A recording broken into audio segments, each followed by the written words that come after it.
Hey everyone, welcome to our channel. I'm Clay. I'm Taylor. And today is all things Iceland.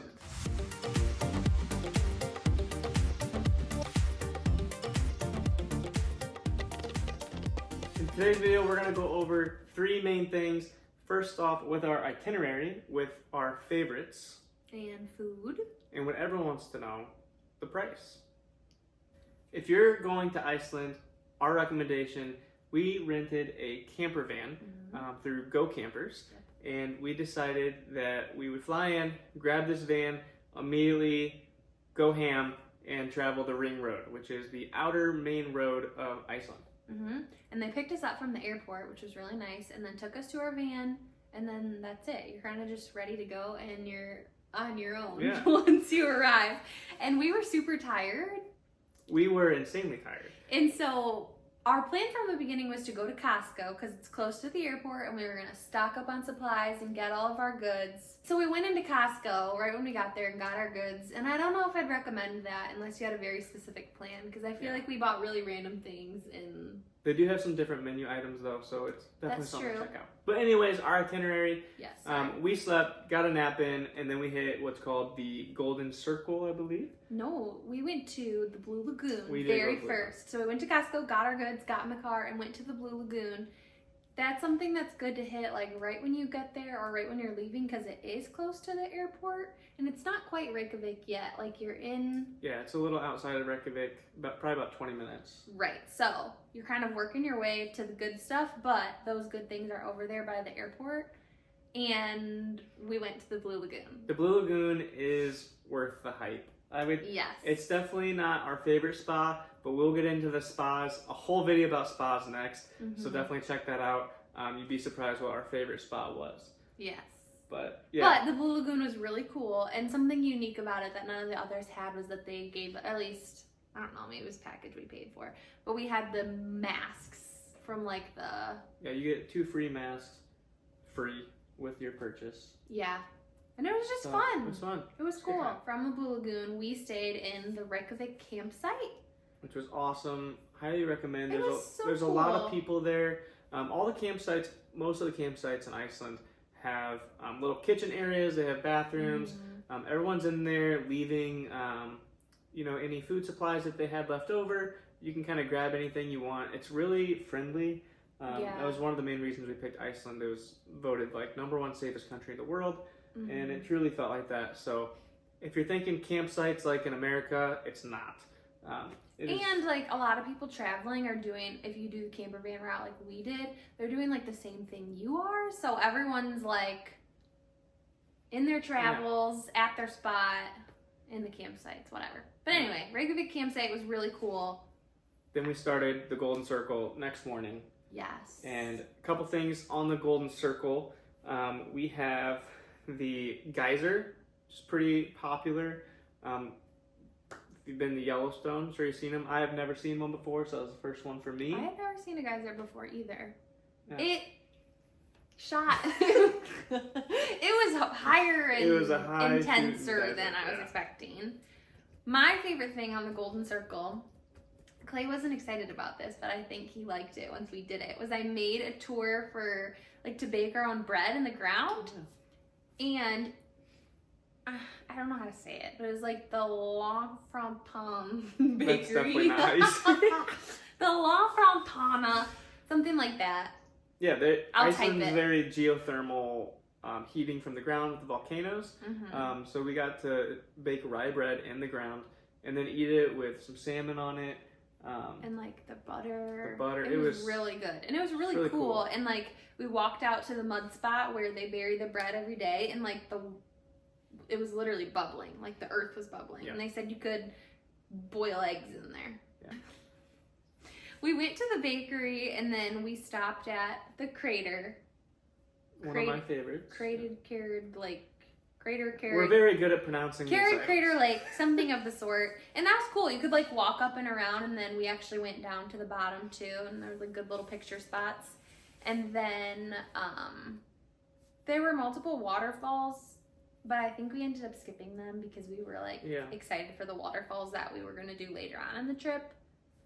But anyway, the Golden Circle is a little bit touristy. It does have our overall favorite item in Iceland, though.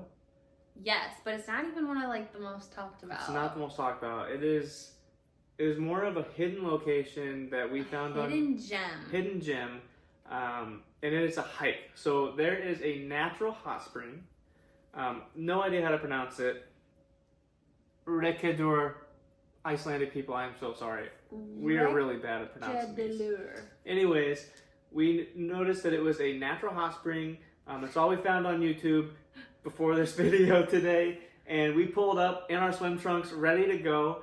And they were like, oh yeah, you just gotta hike a little bit out there. And by a little bit, I think it's 4 miles to the location. It was so bad to get there, you guys.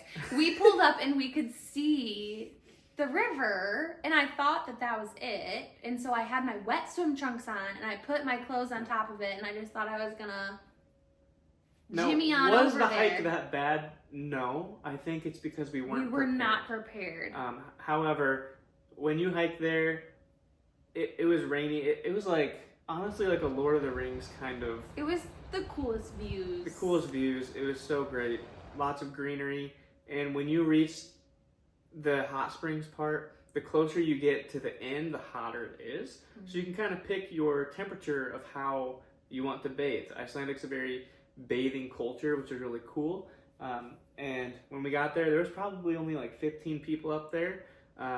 You just strip down, get in your swim trunks, and I almost broke my neck getting in the water. But it's so cool. It's just a river that is hot tub temperature. And it gets so hot that at some point it's like blocked off because it's too hot for people to like safely get in. So like it's some hot water.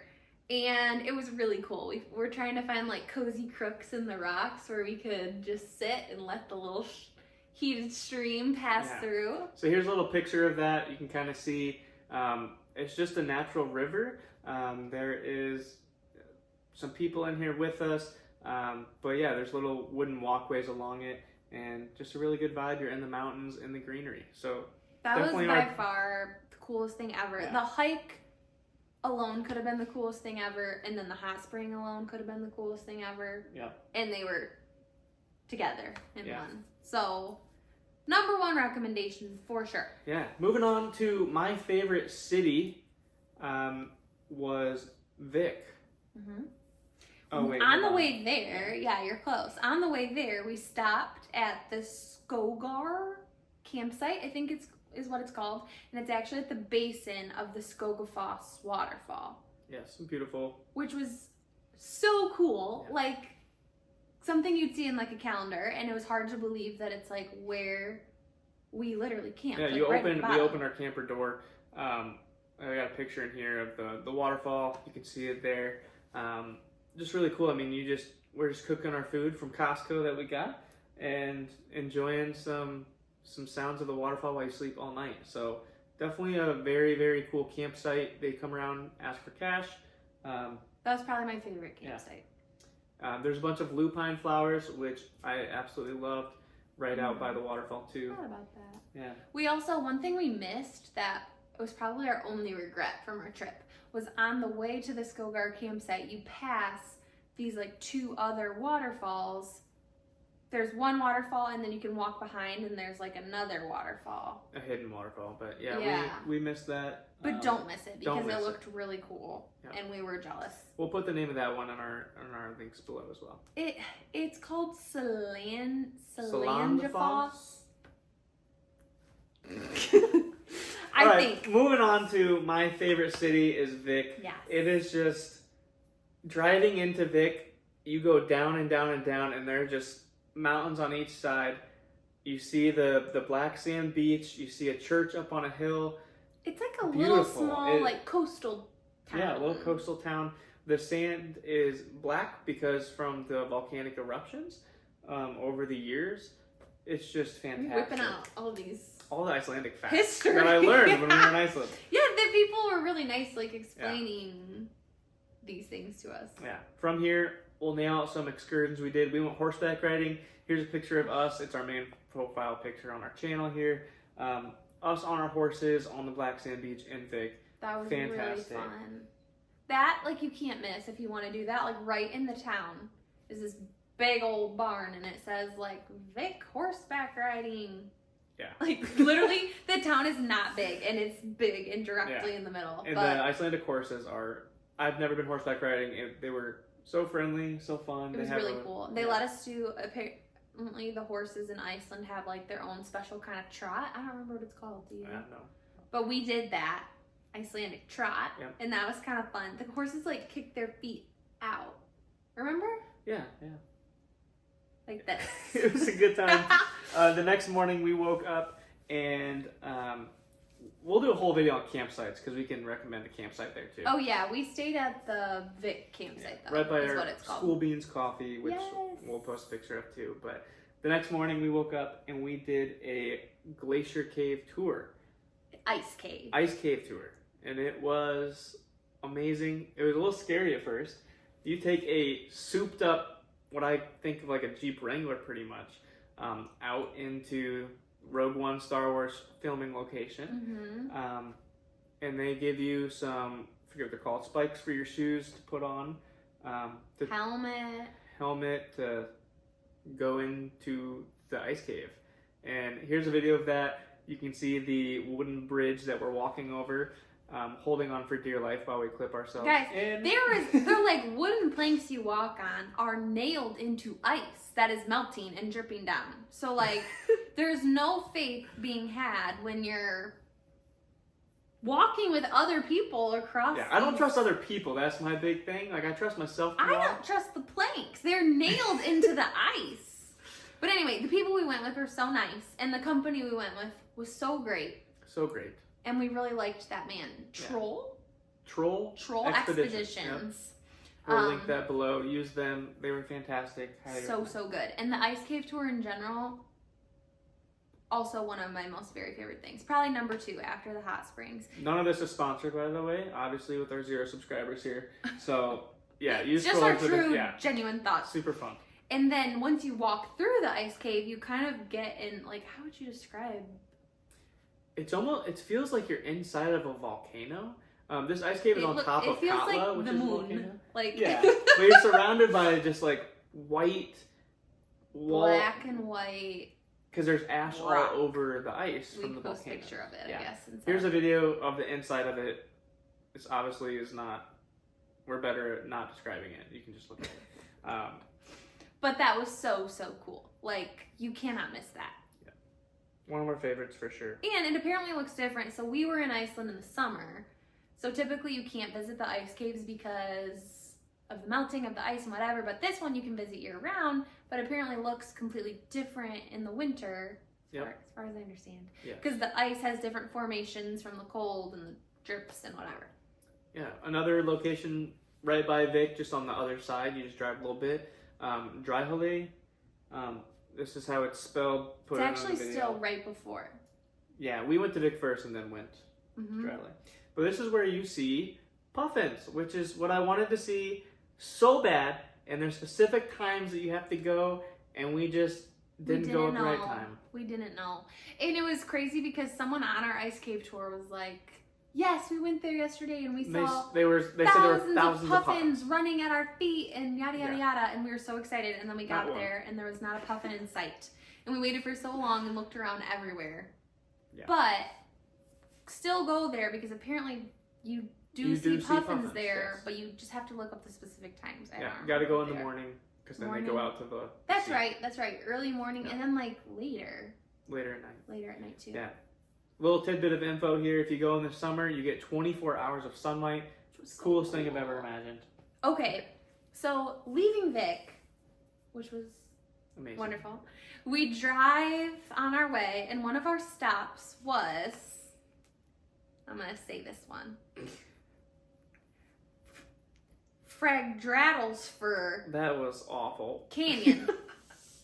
And this is the one that is just so cool. This is a Game of Thrones location. Yes. Is it? Yes. It's mad cool. Yep. And so you drive up to it, and you drive quite far up, but then you have to get out of your car and hike up even farther. And there's like multiple viewpoints along the way. It was so cool. Little walking, worth it. so cool. There's some not bad. Not bad. It's all like guided walking. It's not hikes. So from the canyon, if this were Iceland, we are making our way this way around the ring road, and we're kind of here-ish on the southern side. Yeah, southern eastish side. But from there, we woke up next morning and went to the Glacier Lagoon and Diamond Beach. Which is amazing. Glacier Lagoon, we got there. Recommendation, get there early in the morning before other people do. The shops will be closed, but it is so quiet. You hear the glaciers just breaking apart. And smashing into each other, like the chunks of ice. We were the only people there when we got there. And go off the beaten path a little bit. I don't know if this is illegal, but... No, I don't think so. I don't think it. We walked down to the water, and you can kind of walk down, go to the right, and just walk along. Follow the beach line. Follow the beach line. And we got to see some seals. Yes. Some aggressive, angry seals at us. Okay, we didn't know that. I thought it was like showing off for us. It was like, being aggressive. That we Googled it and we saw that and I was kind of bummed. But very cool. And then right across the road, there's like a little bridge. Yeah, is Diamond Beach, and this is where all the glaciers kind of wash up on shore. Some are this big, some are huge. Here's a picture of us standing on one together. Some are so big. Yeah. And they're like spattered all over. Like, I don't know. It's just very bizarre. Like, yeah. Here's another picture of me holding one, Taylor holding one. It's definitely something really cool you gotta see. You can get really cool pictures of there. Depending on what side you go on, one of the sides we went on had like no glaciers, so we just went to the other side. And we were sadly disappointed and thought that it was overhyped, and then we just realized we were on the wrong side. Yeah. Okay, so from the Diamond Beach, then we up to the country has like little fingers off to the side that you kind of like drive around. So you're driving like in and out and in and out, and it was beautiful. There were many like beachy cliff spots that we just pulled over. I feel like we pulled over to the side of the road like 5 or 6 times. It was definitely a more scary drive. There's railways on there, but it's really windy sometimes in Iceland. But it was really scenic, and very scenic. So we were kind of concerned when we were first planning our trip about being in the camper van for a full 10 days. So we had booked an Airbnb like as a halfway point. And so we were driving to our Airbnb, which was on the very east side of the country. It was down in a valley between mountains. But we got one with, you definitely don't need one. We didn't need it. But it was cool. Yeah, we got to do our laundry, which was great. And then it had a hot tub outside, and you're in between two mountains. And with the 24-hour sunlight, we honestly watched Netflix and got in the hot tub. It's kind of like a refresh kind of night. Like, watch TV, you do your laundry, still enjoy the beautiful views and whatever. So then we left there, and we started driving towards Itinerary. Yep. And on the way there, one really cool thing we stopped at was the mud pots. Yeah, the mud pots. I don't know what exactly that's called. Again, all of these will be posted. It reminds me of Ice Age when Sid is bathing in the mud pot. But that's all I can think of. It's like a very alien-looking world. And it's like super sulfury. Like it smelled like sulfur. And it was completely yellow. And it was bubbling. Yeah, just stuff I've never seen before. It was really interesting. It was really cool though. Like, I'm glad we stopped there. I forgot to say, we were going to stop in Lake Maipaton along the way. And then we heard about these midge. Yeah, these little like black bugs that are only are around Lake Maipaton. And I think only in the summer. Yeah. But we were there in the summer. So we went to a spot like Maipaton, and then we kind of skipped the actual lake. We went to the Lake Maipaton nature baths. Yep. Yes, I forgot about that. And again, our opinions on the spas, next video, all about the spas. But from there, we went back in the camper van, and we went to Akureyri to get our hotel. Our second half of the trip, we became lazier and got our Airbnb in the hotel. Again, just another refresh. It was good to have a bed to sleep in. Yeah. But we didn't need it. For sure. Also, on our way into Itinerary, we learned on our trip, most other things we had planned in advance, but this we had learned about while we were there, that there was a newer spa. Hot spring. Yeah, it's not really a hot spring. Yeah, it was a spa. But anyway, we learned about a new one, and so we decided to go there because we have enjoyed the other one so much. And so we'll tell you more about that one too. Yeah. But that's kind of where it was on our journey. So after our hotel, we went back to Reykjavik and actually got to explore downtown, which we found that was quite a journey. Like this is Itinerary, and Reykjavik is like way back. It was probably another 3.5 hours, 4 hours. Yeah, and it was a beautiful drive, but I wouldn't say there was anything like particularly it was very cool, spectacular compared to everything else we had The north seen. doesn't have. The north has like a whole nother section, I think, called the Highlands. Yeah. Which we couldn't access without a 4x4 vehicle, so we didn't hit those. So our northern part was just the ring road still. Right. But we went back to Reykjavik, explored downtown, found I'll get into food later, but really cool to explore downtown. We went back to the same campsite because we really liked it. Mm-hmm. And then we heard a national anthem being played. Gosh. And I'm a big soccer fan. We were in bed like for the night. Like we were gotten in the car. We were ready to relax and go to bed super early. And we heard this big national anthem playing. We were like, what's going on? We looked it up, and Portugal was playing the Icelandic team in the soccer stadium, which was apparently less than 100 yards away from our campsite. It was like directly behind us, which I don't think we realized when we were there for the first time. And I love soccer. And Cristiano Ronaldo plays for Portugal, so we bought tickets and went and saw him. Here's a video of him running to our corner after he scored a goal, which is just an experience so fun. I'll never have again. And the people were crazy. Like, we could not figure out how to get into the stadium because the people were like surrounding the stadium, like all pushed up against the gates. So we had to like, after we finally found our gate, we had to like fish our way in and like, we have tickets. But that was so fun. The next day, we went to the volcano to do our hike, back towards where Costco was, a little further than that. Closer to the airport. Closer to the airport, and then we hit up our last spot of our trip right before our airplane, which was Sky Lagoon. And very beautiful, loved it. We'll have our opinions in another video. Food on our trip is my usual favorite part of any trip. We tried lots of different things.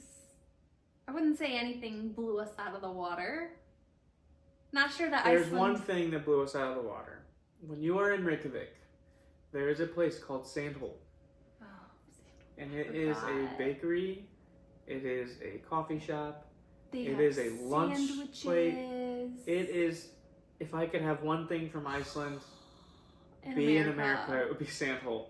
Please go there. Good. Highest recommendation from us. We went there multiple times, and we bought multiple things each time we were there. Yes. And then another place in Sandhole we tried was, we wanted to get we wanted to get the traditional Icelandic experience. Not that Icelandic people eat this stuff all the time, but they're known for having these other items. Or it's like something you must try when you're like visiting, whatever. We tried fermented shark, which is probably the worst thing I've ever had. It was so bad. It just tasted like chemicals. Chemicals, yeah. But it was, I got the dessert. We did really like a traditional like Icelandic thing. It was called like a fish stew. The fish stew, incredible. We got it in Vik too. I got it multiple places. It's like almost like a shepherd's pie, but it's like fish in it, and then it is like broiled with cheese at the top. Oh, it's really good. And I am a coffee enthusiast. Drink coffee all day, every day. They know what they're doing with their cappuccinos in Iceland. I had probably 2 to 3 a day. So many. I would stop every place and get one. Highly recommend. Yeah. Another big thing was the rye bread. So we had the rye bread from our bakery tour, but then they also just served it everywhere. Like where we would serve toast in America, it was like rye bread with their little special butter, and a lot of the times the salmon on it too. Yep. And I liked it. I don't know if you were as big of a fan. I thought it was okay. It was definitely good. It was good. Our biggest recommendation for food definitely go to the grocery stores. and get that cooking experience. Okay, we loved the bonus. What was the other one called we loved? The bonus was this grocery store that was yellow and it had this big old pig on the outside. The grocery stores, so fun to check out. We'll get into price here in a minute. But in the grocery stores, there is an option to change the language to your language. Yes.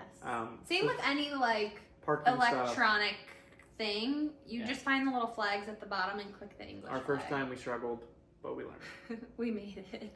But while we were at the grocery stores, things we got frequently, their Gatorade, so good. I don't even know why. Gatorade's so good. So good. Our number one item of the trip, we just ran out at home. We tried to make it last as long as we could. From the grocery store. From the grocery store. Tritlar, if we're saying that right. Tritlar. It is gummy candy. It's like a Sour Patch Kid mixed with like a... better. I don't even know. They're so good. We brought 4 bags home. From the duty free in the airport. Just ran out, so. That you must try those. And then the other thing we loved from the grocery store that everyone knows about is the skyr. Yeah. And I loved the little pouch ones, like that babies eat their applesauce out of. They had like pouch skyr, and they had a banana one that I only found at one grocery store and never found again. But it was the best. I want to eat it again. Something you also got to try. We liked it. It wasn't like our favorite, but Icelandic hot dogs. Yes. It was a very fun experience. They put like really interesting toppings on them, and I like really obscure foods. It was very sweet tasting, and it was good. Oh, the other thing we really liked, in Vic, there's a restaurant called the Soup Company. Yes. And, oh wow, that was good. We got their, I think it's like what they're known for, like their molten hot lava soup or something like that. So good. And it comes in a homemade bread bowl, and then it's almost like a hearty tomato-y chili. Yeah. But like kind of spicy. Yeah, a little spicy. It was good.